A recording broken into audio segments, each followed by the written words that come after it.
Welcome to part 2 of our fundamentals of nutrition. We now understand energy balance. We understand that calories have a huge impact on whether we ultimately gain or lose weight or maintain our weight. We're now going to look at macronutrients. With calories deciding whether we gain or lose, macronutrients ultimately decide what composition our body becomes, how much muscle we gain, how much muscle we lose, how much fat we gain, and how much fat we lose. So we know we've got 3 types of macronutrients. We've heard of carbohydrates, protein, and fats. I've got a little analogy to help explain what each of their roles are within our body. What I've got here, I've got my hybrid car. I know I'm not a top artist, but we've got a hybrid car here. We've got our carbohydrates, they're the petrol. They kick in when we jump on the motorway or when we need to speed up quickly. They're there and they're utilised when we work out, when we exercise, when we get ourselves moving for long periods of time.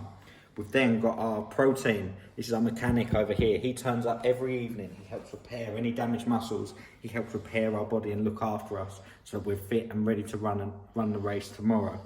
Then we've got our fat. This works as like the battery in our hybrid car. It ticks over and keeps our body active, gives us energy during the day when we're pretty sedentary, when we're not moving too much. And it also helps works like the engine oil and just keeps our body ticking over and keeps us healthy. It's really important we keep that in our diet.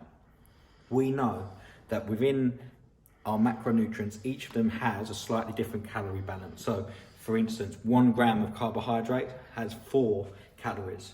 1 gram of protein has 4 calories.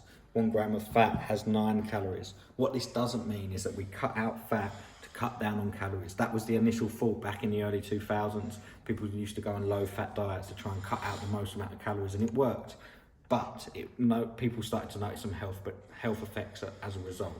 So what do we want you to do? We know that we want to set you up with a specific calorie target. We then want to set you up with a specific protein target. Your protein target is going to be anywhere between 1.6 to 2.2 grams per kilogram of protein. So if someone weighs 100 kilos, they need 160 to 220 grams of protein per day.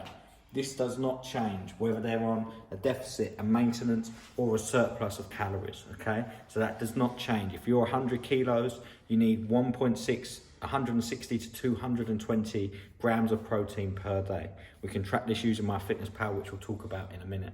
But for now, that needs to be your number 1 focus. The rest of the macronutrients, you can have as much or as little as you like, as long as you stay within that calorie target.